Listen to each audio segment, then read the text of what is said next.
Ratio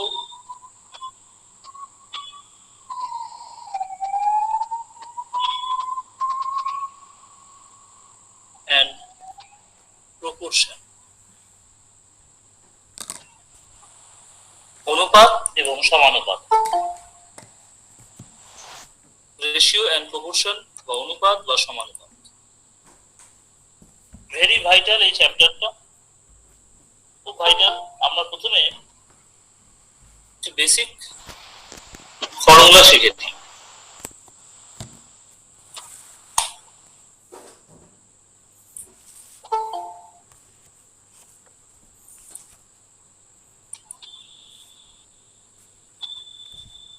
basic formula হচ্ছে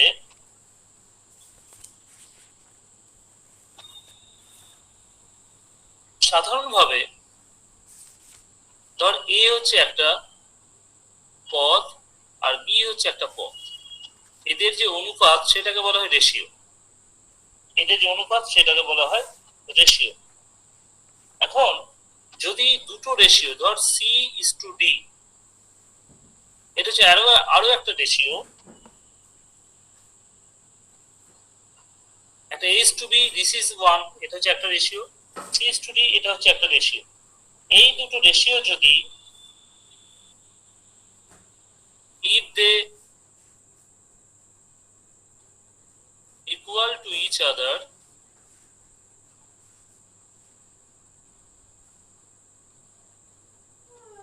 if two ratios are equal to each other, তখন তাদেরকে বলা হয় they are called proportional বা সমানুপাত। তার চিহ্নটা কি? প্রপোর্শনালের চিহ্ন হচ্ছে this is the sign of proportional, সমানুপাতের চিহ্ন। অর্থাৎ যদি 2:5 আর 6:15 এরা যদি পরস্পরের সমানুপাত হয়, তাহলে আমরা লিখতে পারি 2:5 সমানুপাত এটা। এই চিহ্নটাকে আবার আমরা ইকুয়াল চিহ্ন দিয়েও ইকুয়াল সাইন দিয়ে এটাকে আমরা লিখতে পারি।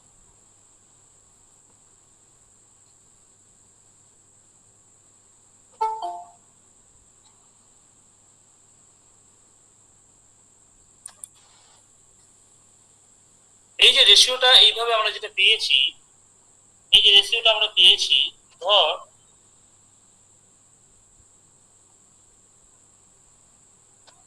a is to b, তো রুল 1 কি বলছে? রুল 1 বলছে a is to b মানেই হচ্ছে a by b। তাহলে এই রেশিওর উপর এবং নিচ দুটোকেই যদি আমরা সেম নন জিরো কোনো নাম্বার দিয়ে মাল্টিপ্লাই করি, সেম নন জিরো নাম্বার দিয়ে যদি মাল্টিপ্লাই করি, তাহলে অনুপাতটা একই থাকে। তাহলে ধর এসি ইজ টু বিসি মানে সেই এ ইজ টু বি পড়ে থাকে। অর্থাৎ কন্ডিশন হচ্ছে আমাকে সেম নন জিরো নাম্বার দিয়ে মাল্টিপ্লাই করতে হবে, সেম নন জিরো নাম্বার দিয়ে মাল্টিপ্লাই করতে হবে, তাহলে আমার রেশিওটা কিন্তু একই থাকবে। রুল 2 হচ্ছে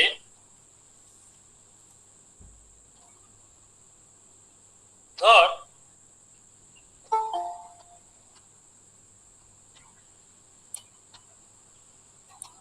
তোকে বলা হলো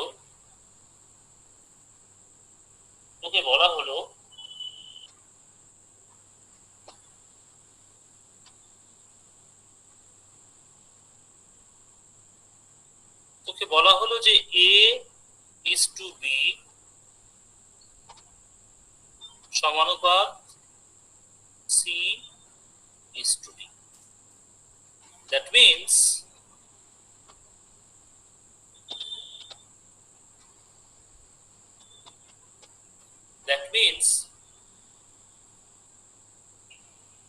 a by b equal to c by d।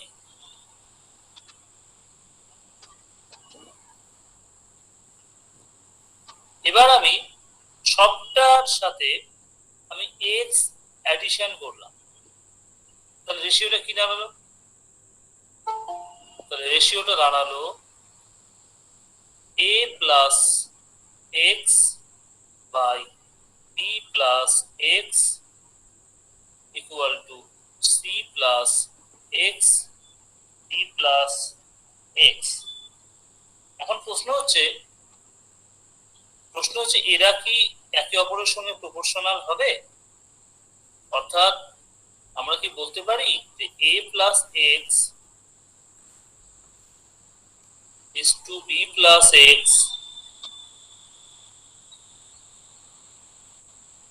c plus x is to d plus x, এটা কি হবে? This is the question. হবে স্যার? হবে?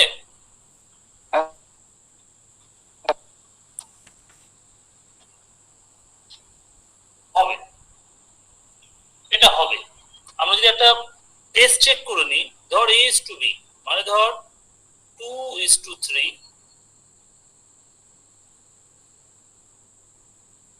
equal to 4 is to 6, তাহলে আমরা যদি 2 plus 1 করি, 3 plus 1 করি, 4 plus 1 করি, 6 plus 1 করি, তাহলে কি দাঁড়াচ্ছে? 3/4 5/7। 3/4 মানে হচ্ছে আমাদের 0.75, 5/7 যদি আমরা করি,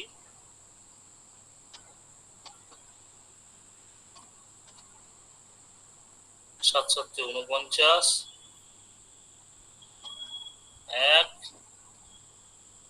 একদম অ্যাকুরেটলি হয় না এটা, কিন্তু আমরা অঙ্কের খাতিরে ধরে নিই এটা পসিবল। বাট যদি একদম পুঙ্খানুপুঙ্খ ভাবে যদি ক্যালকুলেশন করি তাহলে এটা হয় না।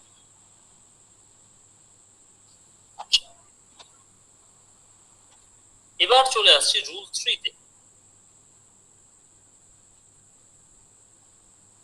রুল 3-তে আমরা যেটা শিখবো, দ্যাট ইজ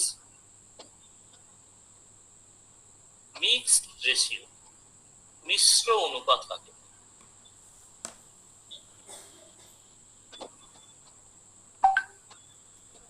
মিক্স অনুপাত হচ্ছে ধর x is to y, এটা একটা অনুপাত। p is to q, এটা একটা অনুপাত, ইংরেজিতে বলা হয় ratio.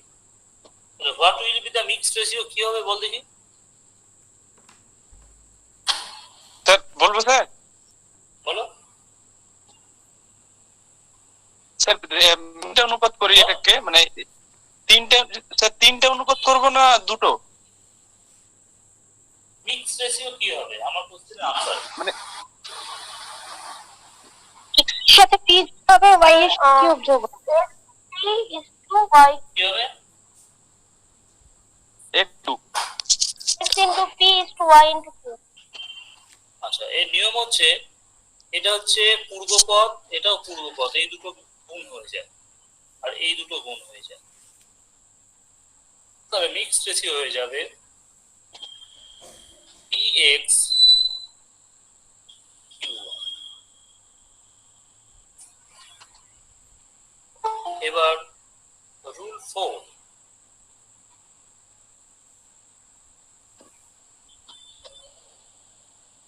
Duplicate ratio.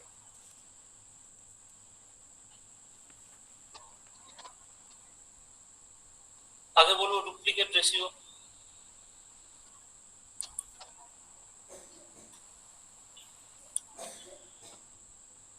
Duplicate ratio কাকে বলে? যদি x is to y থাকে সেটা হবে x square is to y square। Duplicate যদি ধর a is to b, এই ডুপ্লিকেট রেশিও হয়ে যাবে a square is to b square. Sir a square আর বি স্কোয়ার কিভাবে এলো?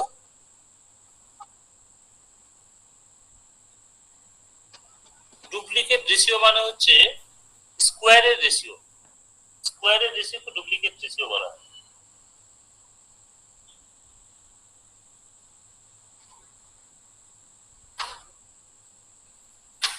মানে এটা যদি আরো ডেফিনেশনে যাই আমরা,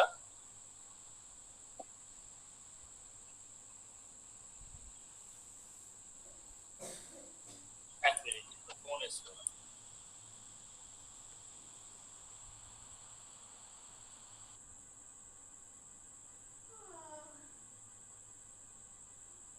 এটা একটা রেশিও, কেমন? এর যদি এরকমই আরো একটা রেশিও থাকে,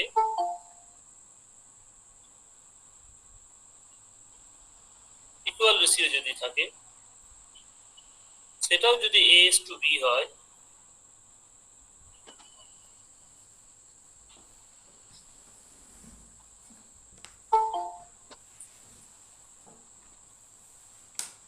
একটা রেশিও হচ্ছে a is to b, এর ইকুয়াল রেশিও হচ্ছে a is to b, তাহলে দুটো ইকুয়াল রেশিওর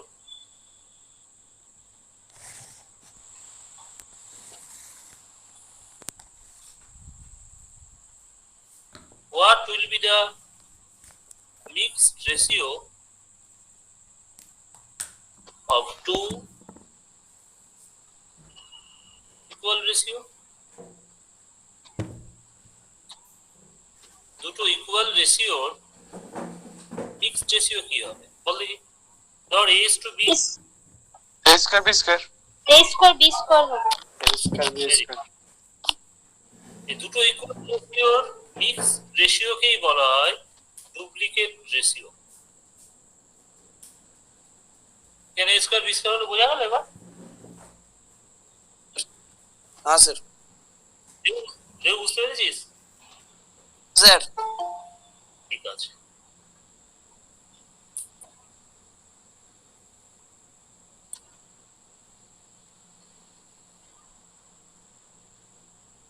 এবার চলে আসছি আমরা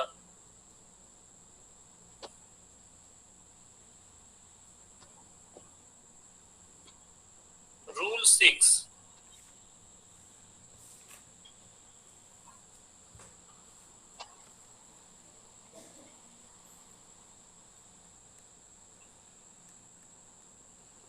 ট্রিপ্লিকেট রেশিও।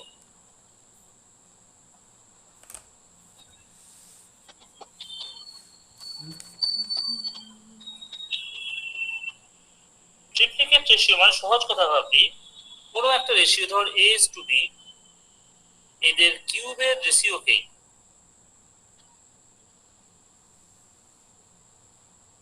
আমরা ট্রিপ্লিকেট রেশিও বলতে পারি।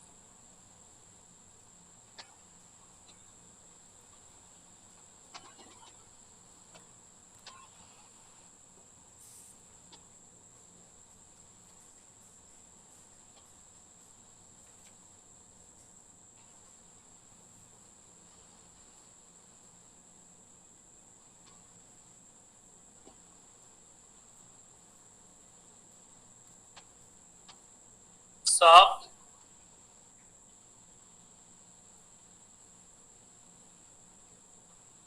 ট্রিপ্লিকেট রেশিও।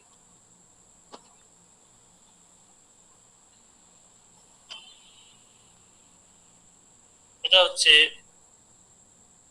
কিউব রুট যদি থাকে, অর্থাৎ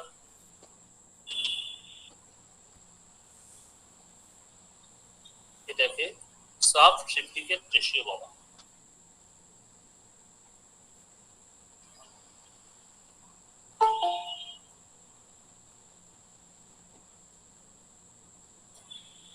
নেক্সট আমরা চলে আসবো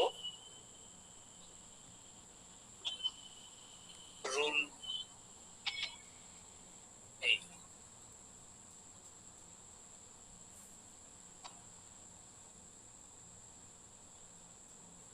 ইনভার্টেন্ডো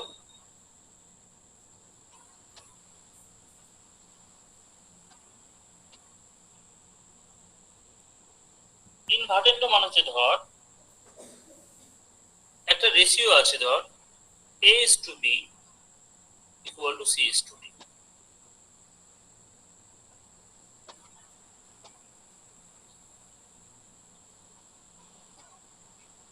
তার মানে বলতে পারি A by B equal to C by D. এবার যদি এটাকে উল্টে দিই তাহলে হয়ে যাবে B by A equal to D by C. অর্থাৎ উল্টে দিলাম, উল্টে দেওয়াটাকে বলা হয় ইনভার্টেন্ডো। ইনভার্টেন্ডো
ইনভার্টেন্ডোর পর হচ্ছে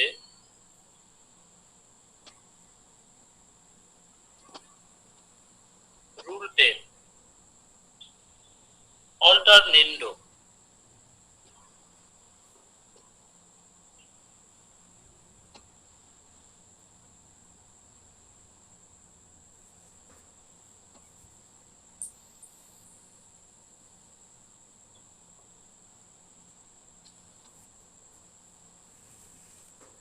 অল্টারনেন্ডো হচ্ছে ধর A is to B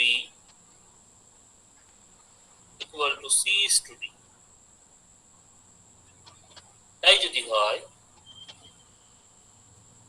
এখান থেকে লেখা যায় A by B equal to C by D।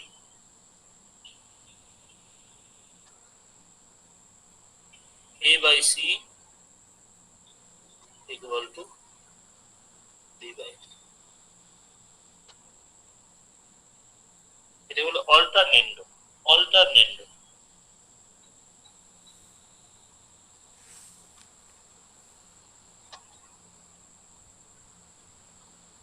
অর্থাৎ আমরা কি করলাম, কোনাকুনি করে সিটাকে বি এর জায়গায় আনলাম, বিটাকে সি এর জায়গায় নিয়ে গেলাম।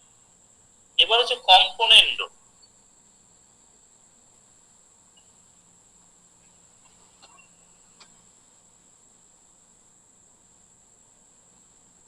কম্পোনেন্ডো জিনিসটা ভালো করে, যদি A is to B equal to C is to D হয় তাই লেখা যায় A by B equal to C by D। আমরা করলাম কি, আমরা দুই দিকেই 1 যোগ করলাম।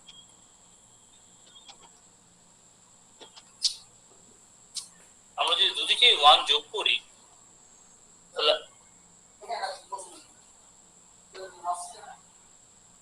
তাহলে আলটিমেটলি কি দাঁড়াচ্ছে, A plus B by B C plus D by D। এটাকে বলা হয় কম্পোনেন্ট। অর্থাৎ A by B equal to যদি C by D হয় তাহলে A plus B by B equal to হয়ে যাবে C plus D by D। Rule 12। Rule 12 হচ্ছে ডিভিডেন্ডো। রুল 12 হচ্ছে ডিভিডেন্ডো।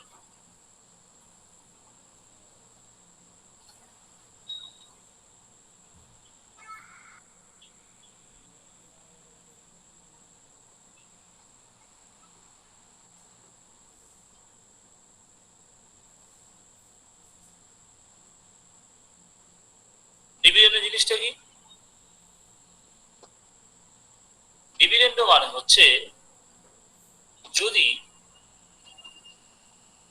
a is to b equal to c is to d হয় তাহলে a by b equal to হয়ে যাবে c by d और a by b minus 1 c by d minus 1 और a minus b by b equal to d c minus d এটাকে বলা হয় dividend. তাহলে কম্পোনেন্টের ক্ষেত্রে কি দেখলাম, প্লাস 1 যোগ করে a বাই b যদি থাকে তাহলে লগ প্লাস হর বাই হর, ডান দিকেও লগ প্লাস হর, লগ প্লাস লগ প্লাস হর বাই হর। আর যখন আমরা ডিভিডেন্ডে করব তখন জাস্ট এই একই জিনিস এখানে প্লাসের জায়গায় কেবল মাইনাস হয়ে যাবে।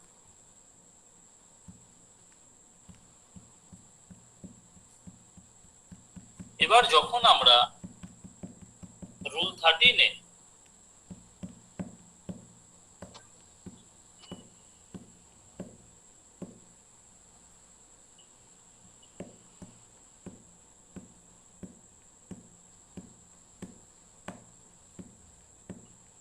কম্পোনেন্ডো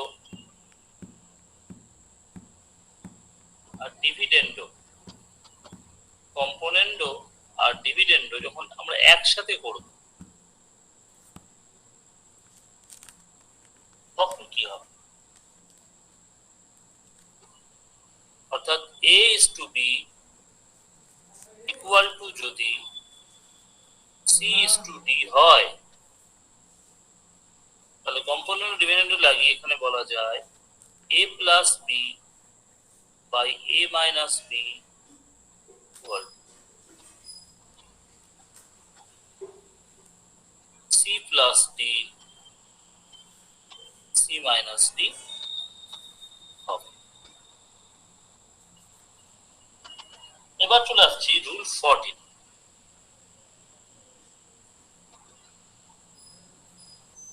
রুল 14 হচ্ছে, এটাকে বলা হয় মিন পজিশন বা মধ্য সমানুপাতি। এরকম মিন পজিশন, ধর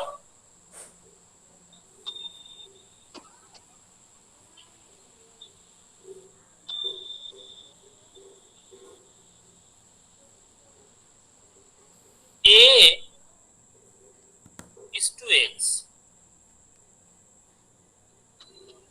equal to যদি x is to b হয় তাহলে x কে বলা হয় মিন প্রপোর্শন। সেক্ষেত্রে আমরা লিখতে পারি a by x equal to x by b। a by x equal to আমরা লিখতে পারি x by b।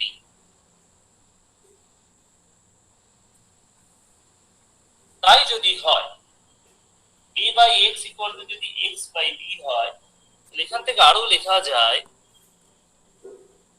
x square equal to ab।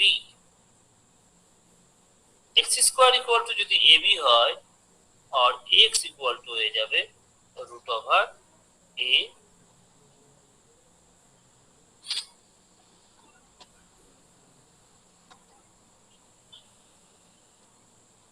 ধর একটা রেশিও একটা দেখা যায়, ধর 2:4, ঠিক আছে, is to এটা যদি 4:8 হয়, দেখ একই রেশিও, এটাও কাটাকাটি করলে 1:2 হবে আর এটাও কাটাকাটি করলে আমাদের 1:2 হবে। তাহলে তাই যদি হয় তাহলে 2/4 equal to 4/8 দেখ কোনাকুনি গুণ করে দেখ, এখানে 4 ইন্টু 4 ইকুয়াল টু 2 ইন্টু 8 মিলে যাচ্ছে। তাহলে 4 সমান এখানে লেখা যেতে পারে রুট ওভার 2 ইন্টু 8, তাই লিখেছি, মিলে যাচ্ছে। তাহলে এটা হচ্ছে আমাদের পিন পজিশনের পিন পজিশন নাই, এটা হবে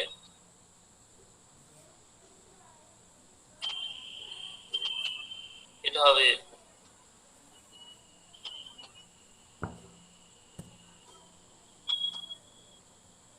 ইন প্রপোর্শনাল স্যার। একদম মিন প্রপোর্শন। স্যার হলো? বলছি শুধু কি পজিটিভ মানটাই নিতে হবে, নেগেটিভ হতে পারে না? প্রপোর্শনের কেবল মধ্যে মানটা ডিপেন্ড করা হয়, সাইন ডিপেন্ড করে না। ও ঠিক আছে।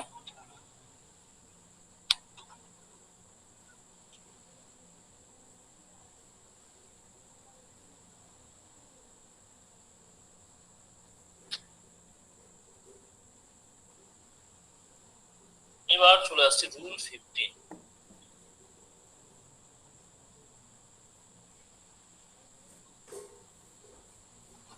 আমরা রুল গুলো মোটামুটি শিখে নিই একটা দুটো ক্লাসে, তারপর অঙ্ক আস্তে আস্তে করব। রুল 15 হচ্ছে থার্ড প্রপোর্শনাল।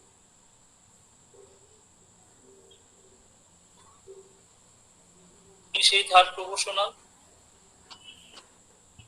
থার্ড প্রপোর্শনাল বলছে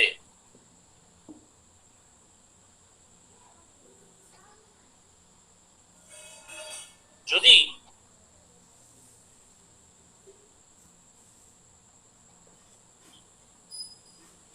এ বি এক্স এর থার্ড প্রপোর্শনাল হয় এবং এ বি এক্স এরা কিন্তু প্রপোর্শনাল টু ইচ আদার হয়, তাহলে আমরা লিখতে পারি a is to b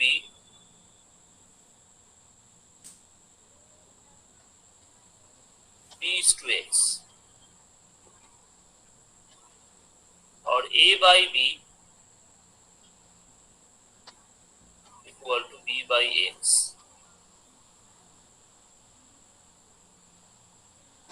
or ax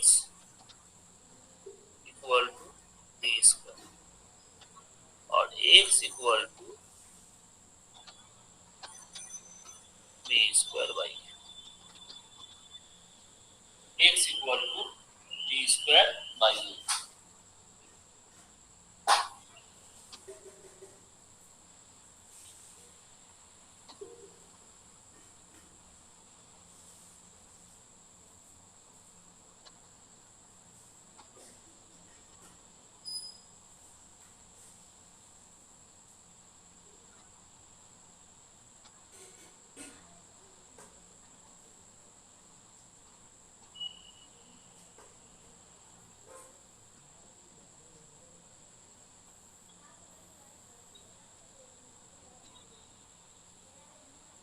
rule 15 এর পর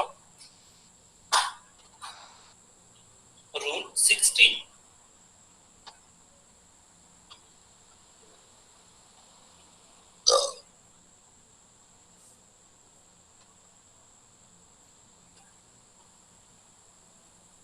থার্ড প্রপোর্শনাল শিখলাম, এবার ফোর্থ প্রপোর্শনাল।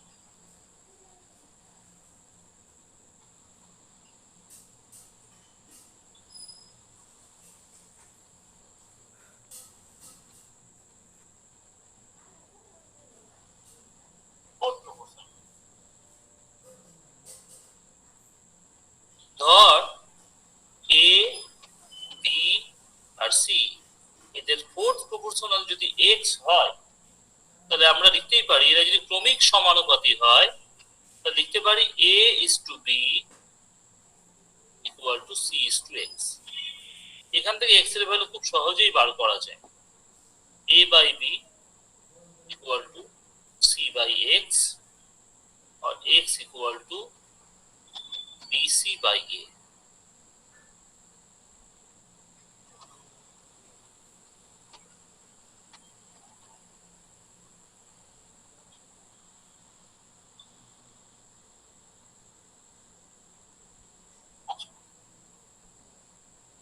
নেক্সট আমরা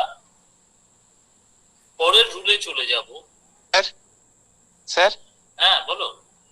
স্যার থার্ড প্রফেশনালের জন্য কি মিন প্রফেশনাল ম্যান্ডেটরি, আর ফোর্থ প্রফেশনালের জন্য কি মিন প্রফেশনাল ম্যান্ডেটরি নয়?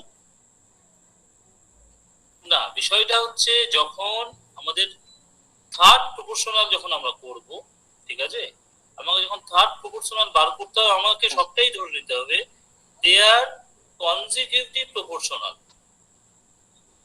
মানে ক্রমিক সমানুপাতিক। প্রথম ওকে ওকে ইস্টু দ্বিতীয় ইকুয়াল টু দ্বিতীয় ইস্টু তৃতীয়। চারের ক্ষেত্রে প্রথম ইস্টু দ্বিতীয় সমান তৃতীয় ইস্টু চতুর্থ। যদি 5 থাকে তাহলে আমরা এখানে কনজিকিউটিভ প্রপোর্শনাল বা ক্রমিক সমানুপাতিক হিসেবে ভেবে নেব। সেই মতো আমরা ডেটা ফিট, ঠিক আছে। Okay sir, clear. রুল 17, যদি a is to b equal to x is to y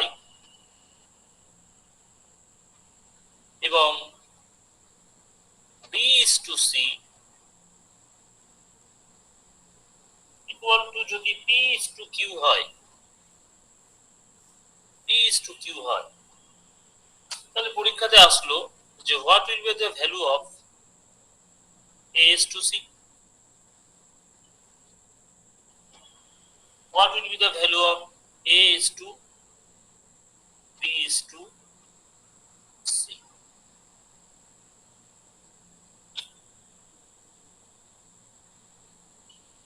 এবার ঘটনাটা হচ্ছে ধর a is to b দেওয়া আছে আর b is to c দেওয়া আছে, তাহলে আমাকে বার করতে হবে a is to c। তাহলে a is to c মানে কি? a by c। a by c মানে কি? এখানে a লিখলাম, এখানে c লিখলাম,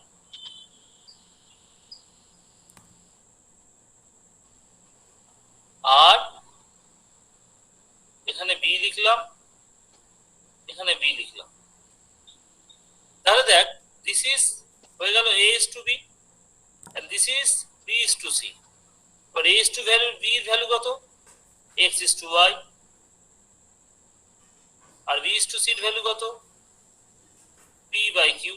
তাহলে এটা হয়ে যাবে px is to qy। অর্থাৎ যদি এই ধরনের ভ্যালু দেওয়া থাকে a is to b, b is to c R a is to c যদি বার করতে বলে, তাহলে জাস্ট আমরা এই দুটোর গুণ করব আর এই দুটোর গুণ করব, তাহলে উত্তর বেরিয়ে যাবে। আর যদি a is to b is to c বার করতে বলে, যদি a is to b is to c বার করতে বলে তখন কি করে করব সেটা দেখেন।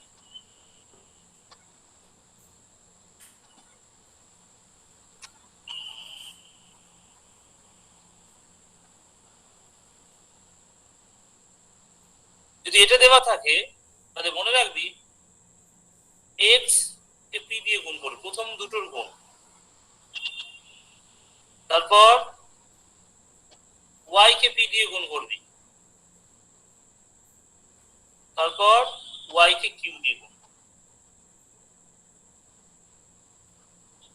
that will be the answer। যেটাকে আমরা আরো ভেঙে করতে চাই, a is to b is to c আরো ভেঙে করতে চাই, তাহলে সেটাও শিখিয়ে দিই। সেটা খুব কমন নিয়মে আমরা করে থাকি। সেটা হচ্ছে a is to b equal to x is to y,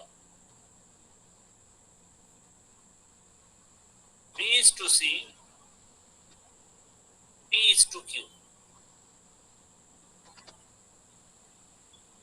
খালি মনে রাখবি বাংলায় আমরা দ কিভাবে লিখি? দ এইভাবে দ লিখি, তাই তো? খালি মনে রাখবি দ লিখছিস তুই, xp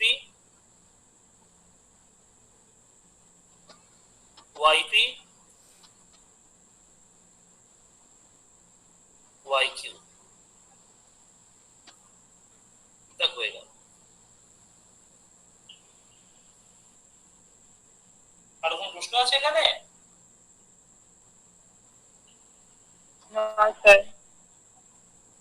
এটা অ্যাকচুয়ালি করতে হয় কি করে? এটা অ্যাকচুয়ালি করার বেসিক নিয়মটা হচ্ছে এখানে বি আছে, এখানেও বি আছে, তাহলে এই দুটো টার্মকে ইকুয়াল করতে হয়।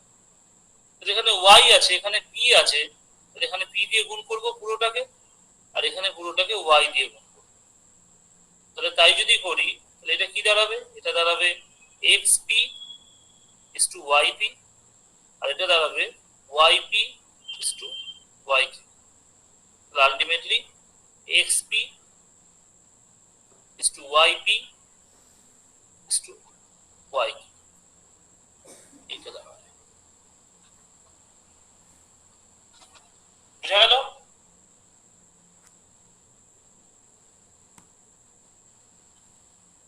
আর কোনো কোশ্চেন থাকলে করতে পারিস।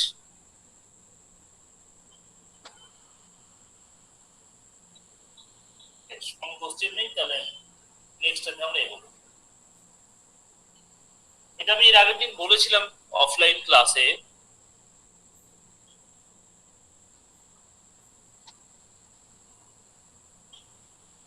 সেটা হচ্ছে যদি a is to b,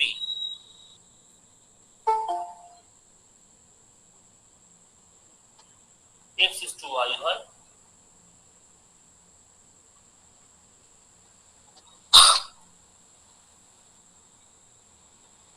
b is to c,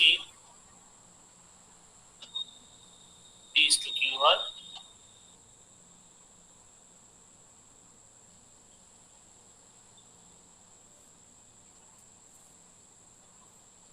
c is to d, m is to n হয়।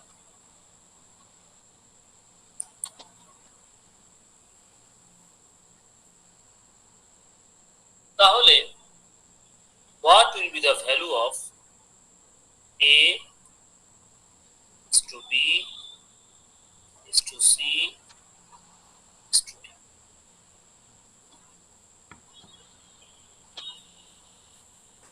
What will be the value of a is to b is to c is to d?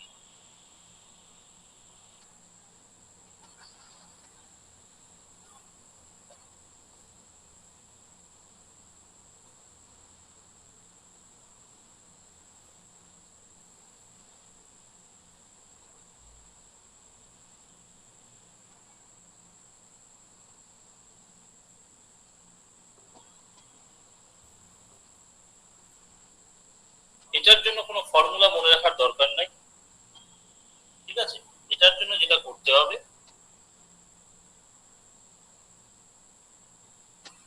কি করে formula generate করছি আমরা? a is to b, x is to y, b is to c,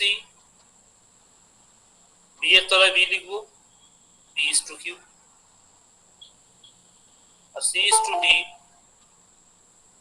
c এর তলায় c লিখবো, m is to n। মোট 4টা করে প্যারামিটার থাকবে আমার, তাই তো? যেহেতু a is to b is to c is to d বার করছি, এখানে কিছু নাই, মানে এখানে দুটো ঘর থাকতে পারে, এখানে একটা থাকতে পারে, এখানে একটা থাকতে পারে, এখানে একটা থাকতে পারে।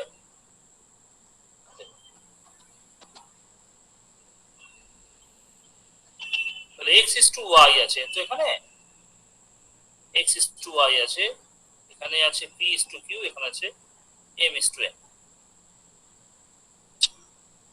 তাই যদি হয় এখানে y আছে, তাহলে এখানেও y বসাবো, এখানেও y বসাবো, এখানে q আছে, এখানে q বসাবো, এখানে p আছে, এখানে p বসাবো, এখানে m আছে, এখানে m বসাবো, এখানেও m বসাবো। তাহলে কি দাঁড়াচ্ছে আলটিমেটলি? x p m। এখানে কি দাঁড়াচ্ছে?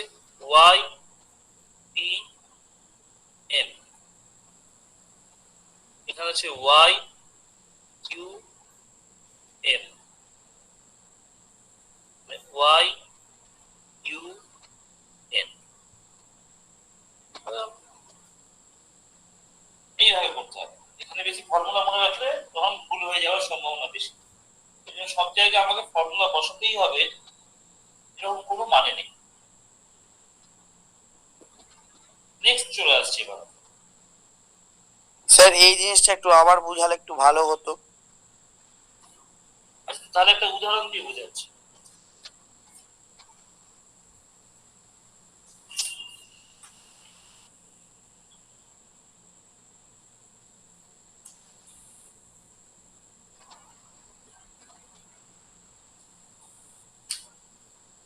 ধর বললো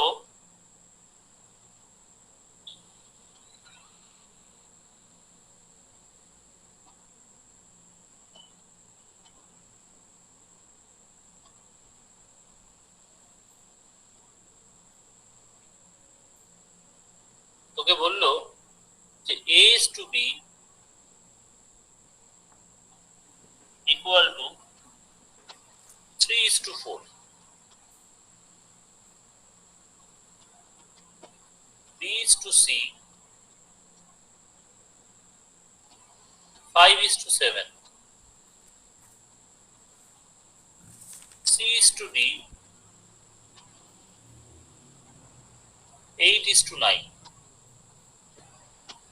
তোকে বার করতে হবে a is to b is to c is to d, এটা তোকে বার করতে হবে।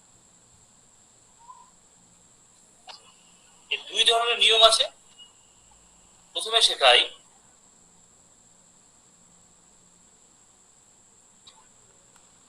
এই যে ফর্মুলা লিখেছিলাম আমরা, কি লিখেছিলাম, x is to y, যদি a is to b সমান x is to y হয়, b is to c যদি p is to q হয়, আর c is to d যদি m is to n হয়, তাহলে a is to b is to c is to d সমান কি হবে?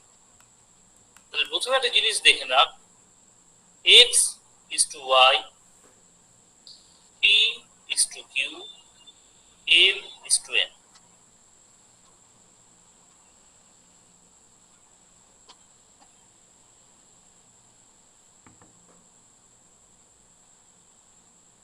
তাহলে একটা জিনিস মনে রাখবি, এবারে সাজিয়ে নিলি তো, সাজিয়ে নেওয়ার পর একটা জিনিস শুধু মনে রাখবি, একটা এখানে ঘর করবি এরকম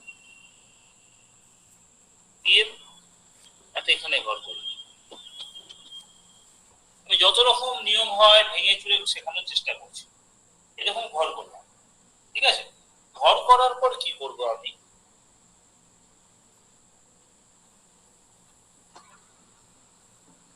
p into m pm হয়, pm হয়, লিখে ফেললাম। y into q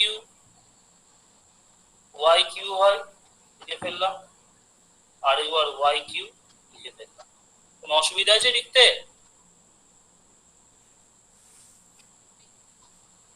লিখতে অসুবিধা আছে? লিখতে কোনো অসুবিধা আছে? না স্যার। স্যার। এই যে বুঝতে কারো অসুবিধা হলে জাস্ট আমি কি করলাম, এখানে pm গোল করেছি, দুবার pm লিখেছি, এখানে yq গোল করেছি, দুবার yq লিখেছি। এবার তিনটে করে ঘর হবে, তাহলে এখানে x কে প্রথমবার বসাবো, তারপর y কে দ্বিতীয়বার বসাবো। দেখ x pm y pm হয়ে গেল। এবার এখানে yq বসিয়েছি, একবার m বসাবো, একবার n বসাবো। এটা একটা ফর্মুলা হতে পারে। তাহলে দেখ সেই ফর্মুলা কাজে লাগিয়ে যদি আমরা করি, তাহলে 3 5 8 4 7 9, তাহলে এখানে ঘর প্রথমে গোল করলাম, এখানে গোল করলাম। তাহলে প্রথমে কি করলাম, 5 into 8,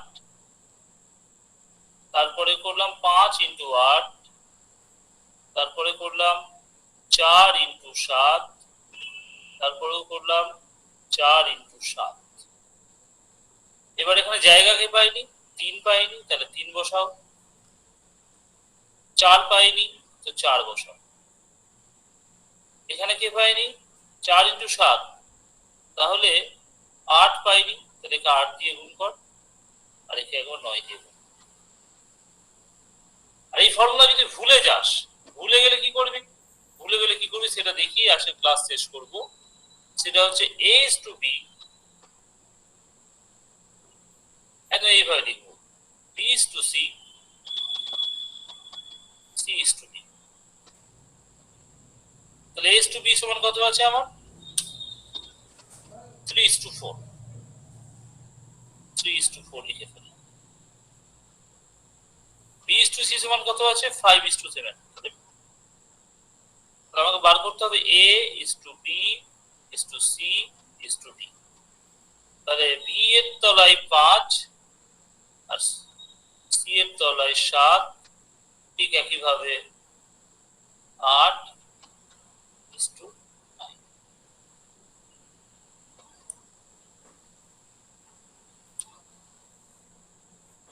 3:4 হয়ে গেল।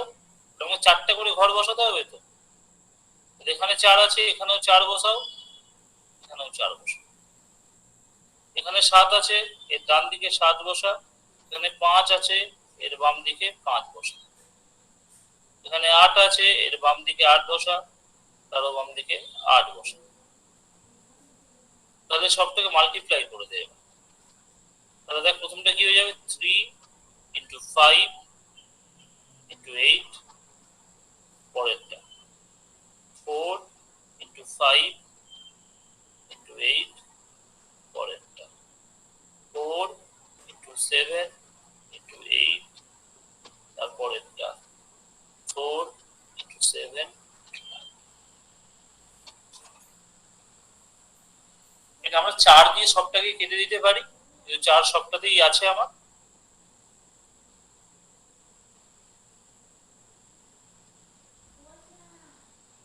ইয়েস, 4 সবটাতেই আছে, 4 দিয়ে কেটে দিয়ে এটাকে আমরা সিম্পলিফাই করতে পারি।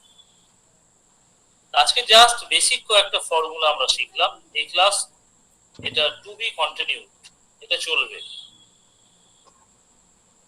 এরপরে আমরা আরো বেসিক ফর্মুলা শিখবো এবং এখান থেকে আমরা আরো অঙ্ক করবো এরপরের ক্লাস।